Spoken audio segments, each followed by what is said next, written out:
l'électricité. Mais il y a un travail de fond qui est en train d'être fait pour améliorer l'accès à l'eau potable, pour améliorer l'accès à l'électricité dans tout le pays. Mais ça, c'est des choses dont on verra réellement les effets à long terme après un certain temps, pas au bout de 3 mois. Allez, Bolocha, est-ce que c'est pas de la mauvaise foi, que d'être aussi rigoureux à l'endroit des Sama Lukonde pour les 100 jours? Et vous, quand je ramène les débats au niveau du Congolais de Landa, parce que vous avez cité certains éléments, ils vous opposent le fait qu'aujourd'hui les taux d'échange est stable. Ils vous opposent le fait qu'aujourd'hui on travaille pour ramener à la baisse les prix des surgelés. Il y a quand même un certain nombre de choses qui ont été faites, sauf si vous êtes de mauvaise foi comme vous, pour ne pas voir ce que le gouvernement a fait. Bon, lorsqu'on choisit de défendre un individu au détriment de la population, la mauvaise foi est de l'autre côté. Parce qu'on devait en principe défendre le peuple et non défendre les individus. Et lorsqu'il vous dit que le taux est à 20 000, peut-être qu'il n'a pas la maîtrise de la température économique actuelle. Le taux est à 20 023. C'est 2023 francs. Mais c'est quand même relativement... Non, mais voilà pourquoi... Non, mais attendez. On connaissait les taux d'échange dans le pays. Non, mais voilà pourquoi... Ça, c'est même assez minimisable. Non, mais voilà pourquoi j'ai dit, si en droit c'est minimisable, mais en économie ce n'est pas minimisable. Parce que lorsque vous enlevez 2 unités, ne parlez pas de minimisable.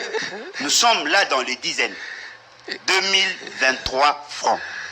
Ce qui veut dire qu'il n'a pas déjà la maîtrise du taux. Lorsque vous parlez de l'accroissement des recettes de l'État, mais ça ressort d'où?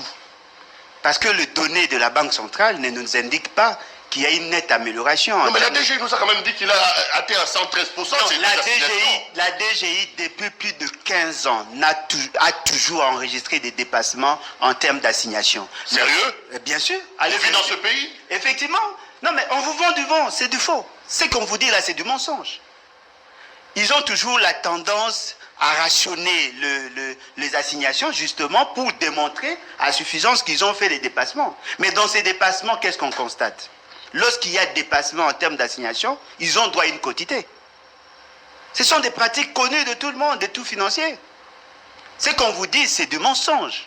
Mais lorsqu'on arrive à maximiser les recettes, on arrive à mobiliser plus que ce qu'on avait prévu. Ce qui veut dire que le budget va être exécuté. Mais le budget est de 6 milliards 800 millions. Et les lignes de crédit allouées au département ou au ministère ne sont pas dégagées. Nous avons des personnels qui ne sont pas payés.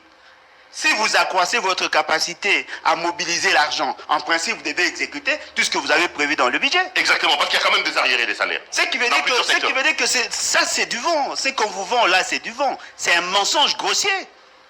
Parce que lorsque un parent arrive à dépasser ce qu'il avait prévu, en principe, il doit exécuter tout ce qu'il avait prévu. Parce qu'il y a une part, les recettes, et d'autre part, les dépenses. Si les recettes se sont accrues et que les dépenses ne sont pas exécutées, ne me parlez pas des ressources. Où est-ce que vous logez cet argent? Et il prend le risque de dire, non, voilà, on a augmenté les réserves d'échange. Oui, mais par quelle voie? Ce n'est pas dû par le fait qu'on a mobilisé l'argent sur le plan interne. C'est un appui à la balance des paiements. Du FMI. C'est un appui à la balance des paiements, rien à voir avec la mobilisation des recettes. Ce qui veut dire que nos amis ont tendance à vendre du vent, et moi je comprends. Je comprends justement parce que ce sont des dérivés de l'impair. Ils ont toujours cette attitude à vendre du vent à la population. Je ne dis pas à mon ami qui est en face, mais l'UDPS et sa gestion. Vous avez posé une question pertinente. Comment peut-on expliquer? Vous avez accru les recettes, mais le personnel ne sont pas payés. Et vous avez posé une autre question pertinente par rapport à la panier de la ménagère, au panier de la ménagère. Et fort malheureusement, notre ami a semblé fuir cette question parce que l'incidence de l'action gouvernementale, c'est récent au niveau des ménages. D'abord, les ménages qui sont fonctionnaires, des agents publics de l'État qui doivent ressentir les efforts fournis par l'État. Lorsque vous avez des agents qui ne sont pas payés, 7 mois au niveau de Transco, 40 mois au niveau de la RVIA, si on prend la moyenne au niveau national. Vous avez les agents, même de la présidente de la République, nous disent qu'ils sont impayés. Les membres de cabinet ne sont pas payés. D'où vont toutes ces recettes-là? Ce qui veut dire que ce qu'on vous vend, c'est du vent.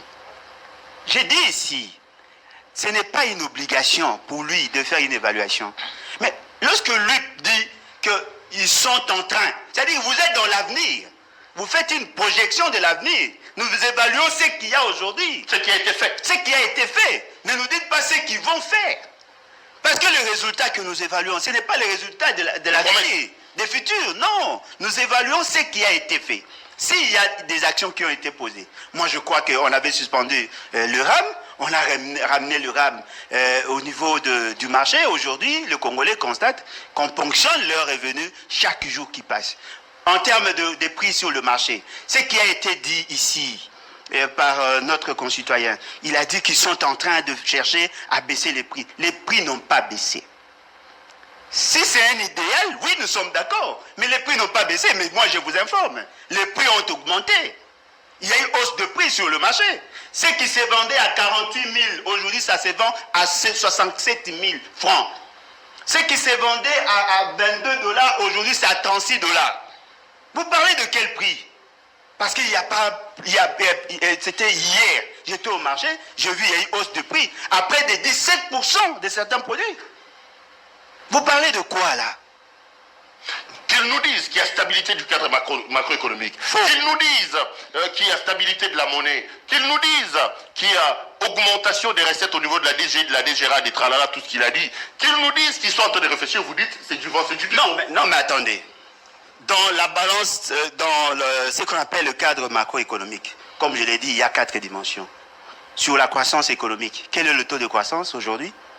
Est-ce qu'on a augmenté la production au niveau national? Non, on n'a pas augmenté la production. Il y a juste une variable qui a changé, c'est la courbe de prix, la courbe de matières précieuses au niveau international. Parce que dans le produit intérieur brut, prise dans son approche de production, vous avez la quantité et le prix. Ce n'est pas la quantité qui a augmenté, c'est plutôt le prix. C'est-à-dire que les producteurs n'ont pas augmenté leur productivité. La quantité a baissé, mais c'est le prix qui a augmenté.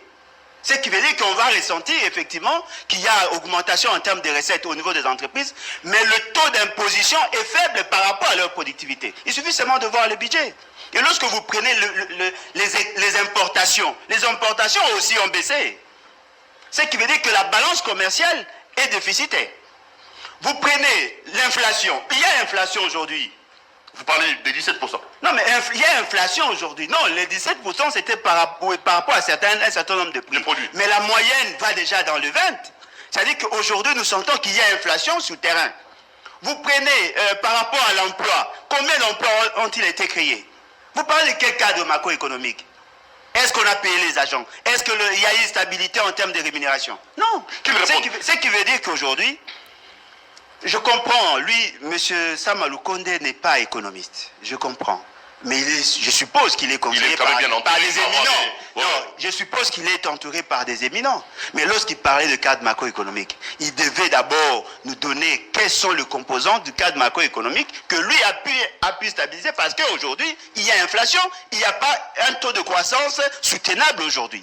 Ce qui veut dire que je comprends... Bon, on va pour mieux évaluer son action, il va peut-être demander beaucoup de temps, mais ce qui est vrai, en prenant ce que M. Félix Tshisekedi a fait avec l'ancien Premier ministre, ce que lui a fait aujourd'hui, tout le monde sait, c'est du négatif. Mais Maître Mokassa,